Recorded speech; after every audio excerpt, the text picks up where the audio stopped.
Hello peeps, Hillbilly Halfway. How are you today? Doing a short one to my phone today. Basically about Elon Musk, Trump and Yusuf and Reform Party. I'll do a quick bit about the Reform Party first and then talk about uh, Musk and Trump after, okay? Basically, Yusuf has resigned from the Reform Party, and unlike a lot of people, I'm quite sad about that because I think he was a decent guy, actually. I think he done a lot of good stuff. Um, Behind the scenes, he was using his own money. I don't care what colour they are, anybody is. I'm not going to be like a lot of other YouTubers because I think he was doing a cracking job, and I think he proved it by how good Reform has been doing in these councils. And basically, Sarah Machin asked a question in Prime Minister's question the other day, a perfectly valid question. She basically said, is Keir Starmer going to follow lots of the other EU countries that are banning the burqa? For France, and there's 4 other countries that are banning the burqa. It's a perfectly decent question to ask, to be quite honest with you. The Prime Minister dodged the question completely, didn't even say anything about it. But then Zia Yusuf got his hand,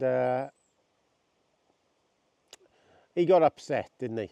I've got to be careful what I say now because my channel is, they're looking at my channel all the blooming time. So I'm on my best behaviour at the moment. So basically he didn't like that because obviously his background. I've listened to quite a few videos about this. I don't like the way the other channels are attacking the guy because he's a good guy. Like he's just a good patriotic British guy, but he's got a thin skin. So I actually listened to Farage talking about it last night, and Farage said he was sad to see him go. He's a very hard-working guy. He said he personally got on with him very well. There's a few people that didn't, like Rupert Lowe and some other people, because apparently Zia Yusuf, because he worked in a bank, he's one of these people that doesn't take any messing about, and he just, you know what these businessmen are like. They're pretty abrupt, and they're not one of these people that'll fart around and mollycoddle you. That's what he was like, apparently. And I like that in people, because I'm abrasive like that myself. So I'm very sad to see the guy go, because I think he was underrated by a lot of the people on YouTube especially, and the results speak for themselves. He's got a party with 5 MPs, with more memberships than any other party, and possibly could be the PM next time. So sad to see him go, but sadly, politics is a rough thing. I've seen it just the bit I do. The little bit I do on YouTube is, you know, they try and censor you. You have people talking back to you. They don't really.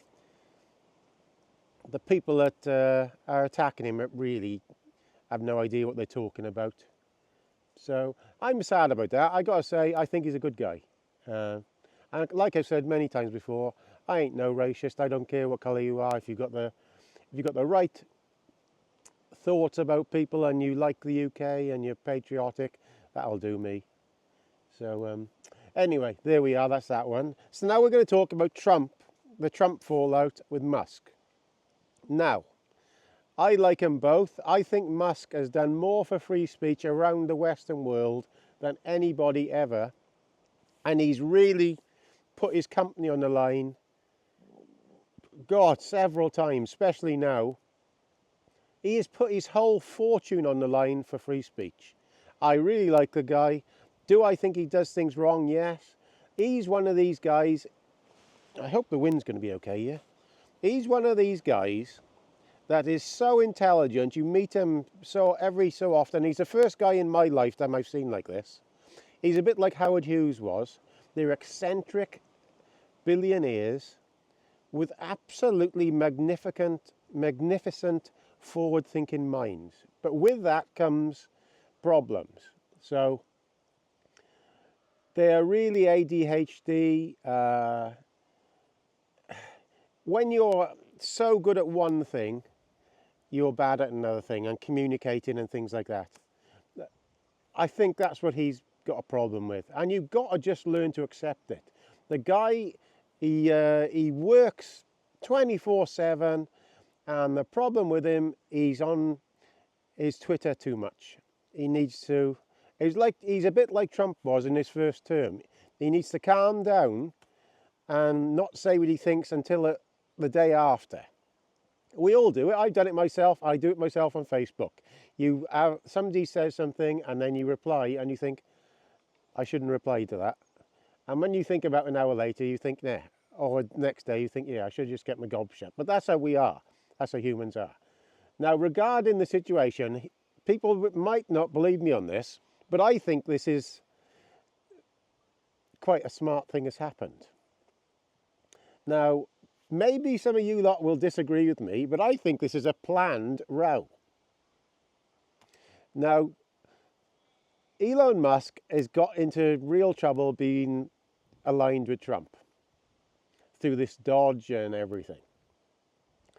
And I was listening to a bit of the media this morning, and they are really taking it all in.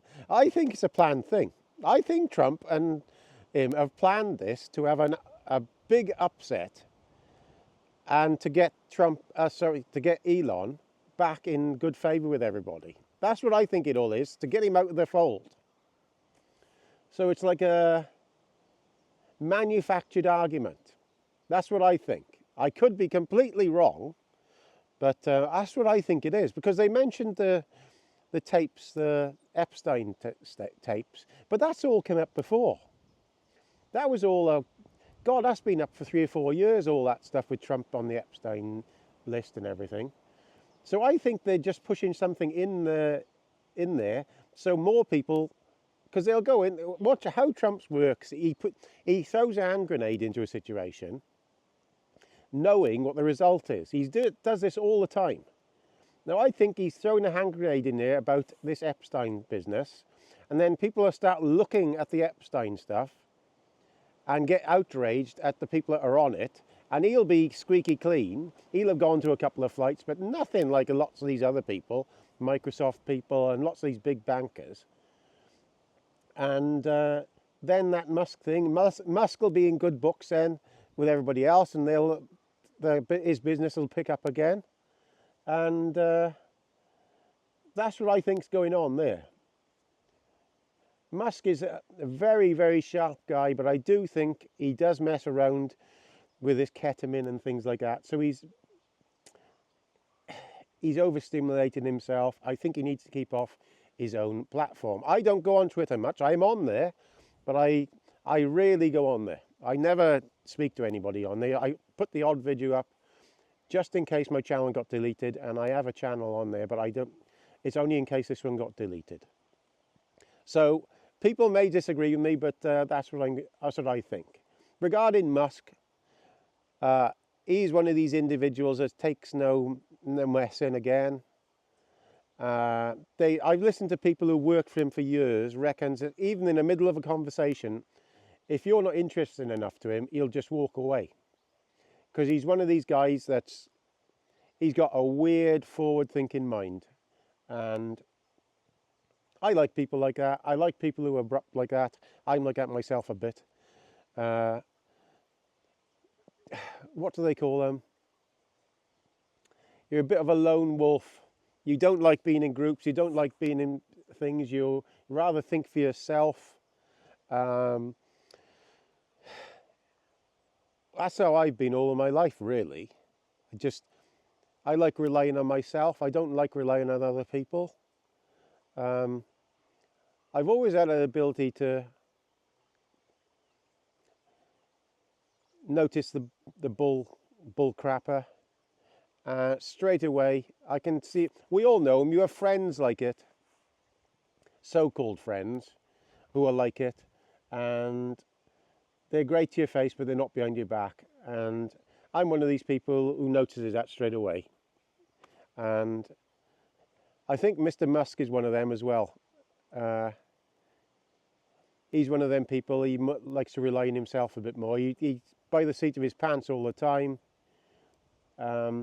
Very forward thing. I changed my mind on him when I listened to him talking about his spacecraft. He climbed up the top of this thing before, just before they caught that the first space gas of his, and he was giving an interview, and he was talking about things thousands of years in the future. It was incredible to listen to it. We talk about things with days and weeks. He was talking about things thousands of years in the future. It was fantastic, I got to say. I don't agree with everything he does, of course. You can't agree with everything, but very, very smart individual, and he's helped free speech in the West a lot. Now, like I said before, I think Trump and him have manufactured this argument so that they can split ways, because they get on really well. They're really good friends. This sort of thing would be done behind closed doors normally. We'll see if I'm right or wrong. Reform will go in great guns now, and lots of people on the reform side will like Zia has gone. But I personally don't. I like the guy. I really did like the guy. So, but I think lots of the other YouTube channels on the right, centre-right, need to be careful what they're doing, because they're trying to destroy their own party because of small little arguments with little things. Look at the bigger picture. That's what you need to do. So we need to remove the Labour Party and Starmer. That's the objective. Don't be picking on your own side. So that's the one for today. All the best, guys.